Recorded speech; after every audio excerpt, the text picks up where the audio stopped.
Welcome to the Moonshot Podcast, the podcast where we explore business growth, inspire innovative marketing strategies, and explore the world of company culture. Now here are your hosts, serial entrepreneurs and best-selling authors, James Philip Arbuckle and Kane Carpenter. So when we're talking cult, are we talking like everyone drinks the Kool-Aid or like the matching sneakers? I guess a little of both, maybe. I don't know. I think I'm mixing. I think there was like, wasn't there two things? Like one was Waco. I don't know. There was like one cult that had like matching sneakers, and there's someone else that like everyone drink the like a certain drink. Yeah, and I then, see what you're saying. Yeah, got it. Yeah. I think you're right. It might have been Waco, or it was a different one. Obviously, I've not done that much research, but it's the crazy stuff that you remember when you're like 10 years old. Like, oh, the people with sneakers. Like, oh, so maybe not that kind of cult, but I regret my first answer now. yeah. But you think of when you're in this office environment, and not cult in like we're just going to be a group of yes people, and we're going to say yes, and we're going to question. I'm not saying like that. It's if there's it's a meme that goes around, like one of those corporate memes, and it says something like the high producers and like the bottom 50% of people they never get along in an office. It's if you're an underperformer, you always have the high performers breathing down your neck. And if you're a high performer, you get tired of carrying everyone else's weight around for them. So when you think of culture, it's the same thing where you have this group of people that's striving for excellence, trying to grow the company, want to keep learning, and they want to bring people up around them. And then you have this other group of people that's drilling holes in the boat, talking crap behind everyone's back, going online, writing bad stuff. And it's, if you don't have everyone kind of rowing in the same direction, it just really doesn't work. And when you think of culture, or even the word cult in a sense, can we at least all believe that we should take care of the customer first? Can we believe in doing good work? And can you really get everybody on the same page? And how often do you think that happens in companies these days? Probably not as often as you'd hope. Right? I think it was a difficult thing to achieve in general. Great culture, but it's become even more difficult, I'd say, over the last decade or so. Yeah, especially post-COVID, where everyone's like, hell, you work-life balance, screw the company, work from home. I'm going to log in at 9 o'clock, in my day at 2. And then you're not even in the same place. If anything, you're just sending, Microsoft Team or Slack messages back and forth. You don't really get to know anybody anymore. You can't use your emotional intelligence because you don't get to see them. It's like, so how do you have culture anymore? You almost have an army of like contractors, these like individual producers that when forced to will interact with each other. And you think these companies that are 10,000, 50,000 people, how do you build culture anymore when no one really sees each other? Tough, very tough. But they're trying to do the back in the office mandates, and there's great resistance, and the companies are losing out on innovation. Those conversations aren't happening. You're hiring the new generation, and they're not in the office to learn how to be a manager, how to work with people, the ideas, the exchanges, how to run a meeting. They miss out on all that stuff. And it's got a cost. How much do you think it's going to cost Apple in just innovation if they all decide to work from home? Yeah, tons. Probably more than anyone ever wants to know. And you hear, what's the common thing you see on LinkedIn? It's they want you to come back in the office so they can control you. It's the management wants to control you, and it's management wants to be home too. Like, look, if everyone did their job amazing and crushed it, and productivity and efficiency, customer service, and innovation stayed the same, why would people want to spend $1 billion on a campus? Like, you'd rather keep the $1 million, right? It's For like, sure. it's crazy to think like this is what You're trying to build culture, and you basically have a bunch of people that are kind of anti-culture. It's tough out there. I love what you just said, and I think you just hit on something that nobody talks about, especially when you listen to the noise and the consensus thinking out there, which is that management wants to be home too. I the building a great company or is hard, whether you're trying to build a small one or a big one, because it requires aligning more than just yourself, right? Like any great idea requires lots of people because you can run faster as a group than you can as an individual, kind of thing. Or you get more done, say, as a group than as an individual.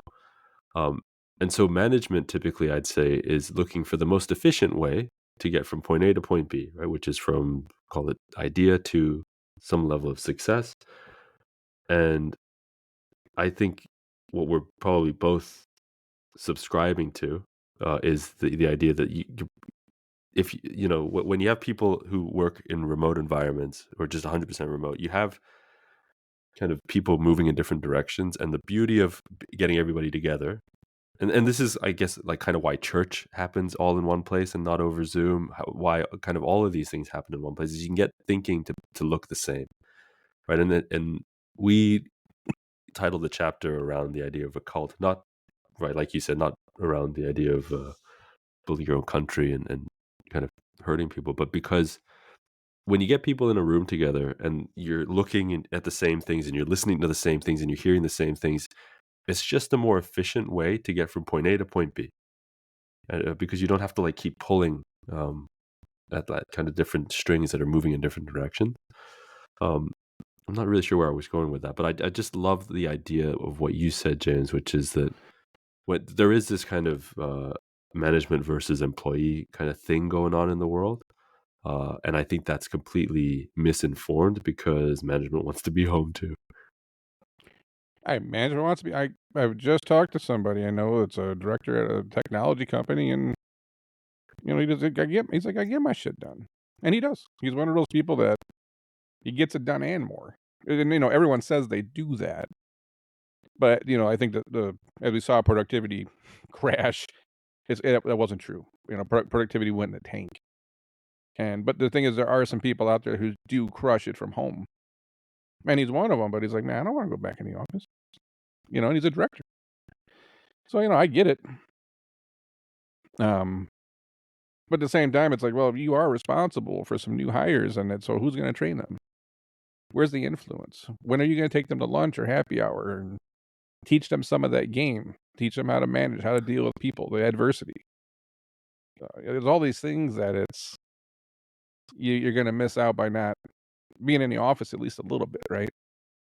But hell, the executives don't want to come in either, and but at the same time, you mentioned we talk a lot about the anti-management, anti-company, anti-corporate world and stuff that's going on right now, and we'll do a whole other episode on this. But if you've ever watched anything on TV or movies, it's always about the boss saying, I'm sorry, you can't take your Christmas vacation, you got to work. And it's always this negative, everything's negative towards the boss or the company, the greedy corporation, the boss. When do you ever turn TV on and see like a good example of like, oh my God, there are good managers out there. There are good bosses out there. There are good. How often do you see that? I'm struggling. And you realize media has such a big influence on us, especially the younger generations. TikToks are just full of the same stuff, and the kids see it over and over and over again. And you see it on TV, and then you think like, well, screw the company, greedy manager. They don't care about me. Blah blah blah blah blah blah blah. And it's like, Kane, I've had people complain about their future manager that they've never worked for yet. And then I had to like call. Actually, it's happened more than once. So I had to call them on their own bullshit, and I'm like, you don't start for 2 weeks. What? I'm curious. What makes you think they're going to be a terrible person? Well, that's just how everybody is. I'm like, that's just ignorant. But when you're preconditioned to think that every manager is bad, he's going to be a micromanager. Like, let's talk about that. what is micromanagement to you? And I'm like, look, man, most of the people I know in my life that are successful, or maybe everybody, if they get their work done correctly and on time, their manager leaves them the hell alone. So, like, when you say micromanage, what do you mean? So, have you missed a deadline on a project at your last job? Oh, yeah. And I'm like, so if they come ask you about that, that's micromanagement? And they're like, yeah. I'm like, no, that's accountability. He's the flippin' manager. He's supposed to make sure you get your work done. So it's like you're constantly battling this, and then you're trying to have a good culture of work hard, striving for excellence, quality of work, bringing your teammates up, and then you got these people that are walking in the door already hating a manager they probably never even met. I don't know. So, you think a large part of culture begins, Kane, when you're hiring. And then how many times have you seen people make that mistake, especially on the employer branding side? It's probably the number one mistake, which is not appreciating how early setting culture starts. It's also significantly easier to hire the right culture fit than it is to try to bring somebody in and change them. Hmm. For everyone out there that was dating and they found someone that was kind of broken and it's like a fixer-upper, like, I can change them. No, you can't. Like, it never works, right? It's you're not going to take this car to the detail shop and clean it up and put some new tires on it. It's still not going to start tomorrow, you know? And I think we do that a lot where you see people with extremely poor tenure and they've always said toxic work, the last 7 jobs they had were toxic work environment. And you think that you go, well, our environment's significantly better. So it's just, they were just in the wrong environment. And then you get in there and you realize, oh man, that person's toxic. Hire for the right culture fit right from the get-go. And, maybe Kane, when you help people do the onboarding process, you see they have, would you say people do a pretty good job of doing the technical qualifications of an interview? That's typically the easiest. Yep. So they get that, but how many times have you seen them actually nail down the part of the interview, the right questions to figure out culture? Is this person a good culture fit? No, you hit on it. I mean, that's the part that's typically that requires the most work. And then, you fail on that, and then you start bringing these people in. I use that brackish water thing in the book where it's like it's where the salt water and the fresh water meet, and it's coming out of some creek in Mississippi, and it's kind of muddy, and it's like these two things clash, and man, it's just so much easier when you just have the right culture fit. Because how long did it take you to do a culture change? Like if you had to go in a Yeah. company, like it's not a short period of time, right? No. 12 months, 24 months, somewhere around there. It is so much easier if you just get the right people in your company to begin with, instead of trying to. It's not a bad idea to constantly develop and hone and create a better culture. But if you're like 50-50 split, do you really want to spend 20? It's expensive. But if you don't either hire new people that fit the right culture or do a culture change, how much does that affect innovation and productivity? Enormous. Only gotten worse since COVID, right? Oh yeah. Oh yeah. But I mean, like, COVID kind of accelerated a trend that was probably already happening. Like in the years before, it just gave people a reason to. If the tendency was to, as an employee, to not care, it just accelerated the reasoning around, like, okay, that's why I should not care even more. Gave people an excuse. Yeah, I mean, it was a fast forward, but like the 5X on like Netflix, where if you hit fast forward like 5 times and it's like skipping every 5. That's how fast things changed. Yeah. And it was creeping that way 2018, 2019, but we figured, maybe 5 or 7 more years before it really hit the fan. And next thing you know, here it is 2021 and we're just, man, this is tough. Like the whole world views things so differently. But you're never going to have a good culture if you at least don't have this core set of people that believe in these things that make you great. And yeah, Kane, go find a company that doesn't strive for excellence, that doesn't care about customer service. see how long they make it.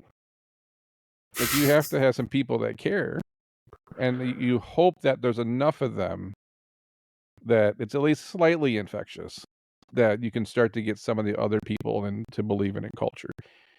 But the thing is, you find out that the one rotten apple spoils things very fast. 100%. It might take the good culture people all year to get one or two people onto their team. How fast does it take one bad apple to get 4 or 5 or 6 people into the hole with them? Uh, we talked a little bit about this in the last chapter. I mean, it's so poisonous to let that bad apple sit. So, yeah, the ultimate thing is try not to hire people that don't fit culture.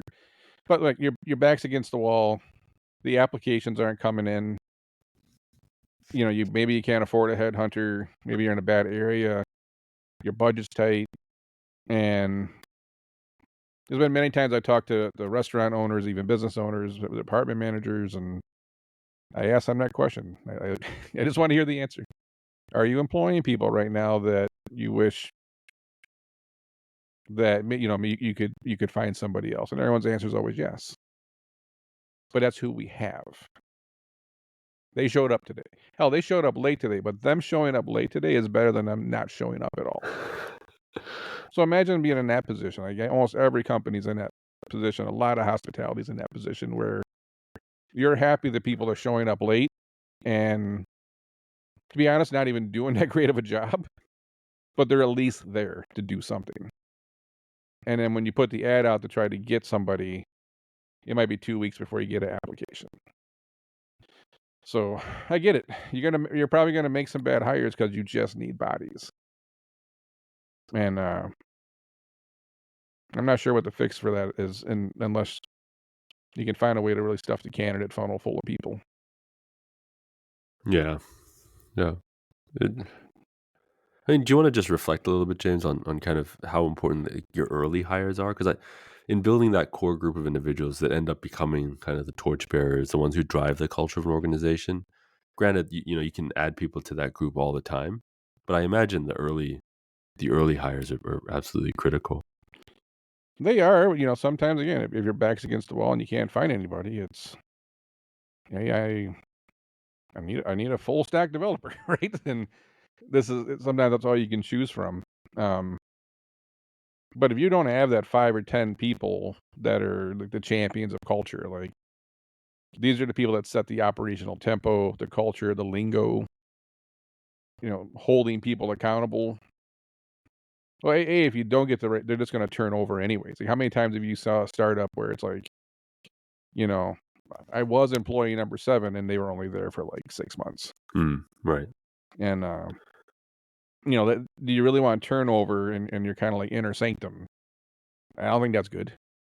But it's tough, right? It's how do you you're trying to, I mean, if you got 20 million in funding, Kane, it's a little different. If you're trying to start a small business right now and you're trying to attract this great talent that fits you culturally, has the expertise and the personality and the behavior and the motivation, I mean, that's tough. But you want to try to hire the right people, right? But I think business right now is a lot different than it was like 10 years ago. So very important, but I also think it's extremely difficult. Yeah. Um, People want to work with like-minded people. Yeah. I mean, that's true for sure. Like, I know your personality. If I dropped you in a company somewhere where no one wants to get anything done, they don't care about growing themselves personally or the business. They're negative. They complain. There's just nothing positive. Nothing moving forward. Nothing with great velocity anywhere. How happy would you be? Yeah. Pretty upset. Yeah. You know. And it works both ways. Those people like being around people just like themselves. They want to get to a spot where, because that is their culture. That's what they'll show up and they'll do something, but they're not the people that are really going to try to like uplift people and do the maximum today. So they want to go be around other people just like them. And I'm sure you find companies that survive on that kind of culture. But that same person is not going to love dropping into a culture that's like hard driving, hard charging, answering emails at 7 o'clock, trying to do anything possible to make the customer happy. Reading this book, taking this online course, there's a lot of people that hate that. And then when you get that mismatch, you end up with miserable people. Yeah. So I think that's a really important idea, though, James. That there needs to be an honest assessment about who you are as an organization. We tell clients this all the time, but like you've got to really assess who it is that you are and who it is that you want to be, and hire for that. Or like it's easy to, culture is a big word. It means a lot of things to a lot of different people, but uh, when you're trying to find people, it's really about being honest with yourself, or like who do I work best with? What is the personality of this organization, and hiring for that. Great point. It's okay to say we're a 45, 50, 55-hour a week company. And you come here to launch a career, you're going to bust your ass, you're trying to make partner. And if you don't like that, it's fine.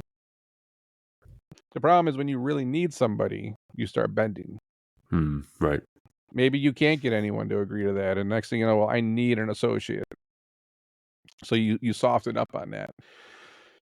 They get in there, they realize you are the hard charging company and everyone's out here grinding and there's deadlines on Monday, and then they bounce in 6 months, or they stick around and they just complain all the time. So, I mean, there is value in being transparent. Like, this is the job. This is the culture. If you're looking for nap pods, go to Google. Right. Right. And, even I thought I read something that they're getting rid of their cafeterias, or I might have misread something, or No, might I be think I mixing it heard up. something But similar. Yep. like they're starting to trim all this extra stuff because costs, duh. And, that kind of heyday's over. But at the same time, we talk about it, I think, in the book. And this is culture, too, if you're trying to hire the right people. But you show up to an interview, and I'm like, yo, man, I got nap pods. I got ping pong tables.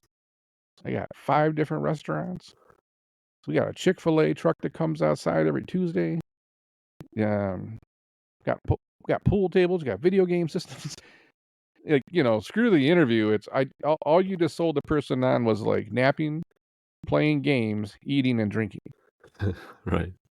And then they come in and they're like, well, I was thinking I'll play a game ping pong, get a chicken sandwich, hit the kegerator, and then take a nap. And then the manager gets mad because the employee's doing everything but work. But the problem is, all you sold them on was everything but the work. And then the manager gets accused of micromanaging.